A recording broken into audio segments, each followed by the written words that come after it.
తెలంగాణతో పాటు దేశవ్యాప్తంగా కూడా అప్పులు తీసుకొచ్చి పండగ చేయాలనే పరిస్థితి ప్రభుత్వాల మధ్య ఉంది. ముఖ్యంగా తెలంగాణలో కాంగ్రెస్ ప్రభుత్వం అధికారంలో వచ్చిన తర్వాత రేవంత్ రెడ్డి గారు ఈరోజు ఇటీవల కాలంలో అమెరికా పర్యటనకి వెళ్ళారు. ఈ అమెరికా పర్యటన యొక్క అంతర్గత సారాంశం ఏంటంటే వరల్డ్ బ్యాంక్ నుంచి అప్పులు తీసుకొచ్చి తెలంగాణని అభివృద్ధి చేస్తామని చెప్పేసి మాటలు చెప్తా ఉన్నారు. దీన్ని మనం గ్రహించాల్సిన అవసరం ఉంది. గతంలో కూడా 90ల కాలంలో చంద్రబాబు నాయుడు వరల్డ్ బ్యాంక్ నుంచి అప్పులు తీసుకొచ్చి మొత్తం యావత్ తెలంగాణనంతా ఆంధ్రప్రదేశ్నంతా కూడా అప్పులు మాయం చేసి కరెంటు బిల్లులు కట్టించలేక కూడా చాలామంది చనిపోయిన పరిస్థితి ఉంది. వరల్డ్ బ్యాంక్ అప్పు అనేది ముఖ్యంగా తెలంగాణకి భారతదేశానికి తిప్పలు తప్పు అనే విషయాన్ని అర్థం చేసుకోవాల్సిన అవసరం ఉంది.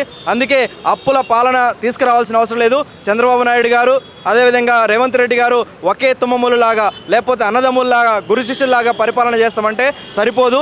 ఇది తెలంగాణ నైసర్గిక పరిస్థితులు వేరు, భౌగోళిక పరిస్థితులు వేరు, ఇక్కడ ప్రజల స్థితిగతులు వేరు, వాళ్ళ జీవన విధానం వేరు. దీనికి తగిన విధంగా పరిపాలన చేయాలి తప్ప పాత పాలన విధానాన్ని కొనసాగిస్తామంటే మాత్రం తెలంగాణ సమాజం చూస్తూ ఊరుకోదని మేము తెలియజేస్తా ఉన్నాం.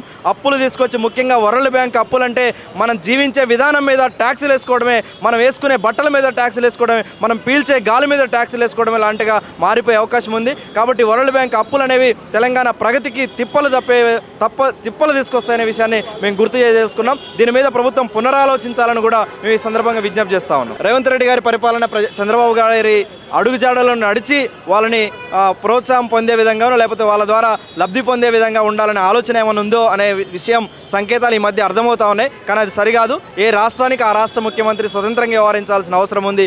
ఎవరి మెప్పు పొందడం కోసం పరిపాలన చేయాల్సిన అవసరం లేదనే విషయాన్ని మీ సందర్భంగా గుర్తు చేస్తా ఉన్నాం.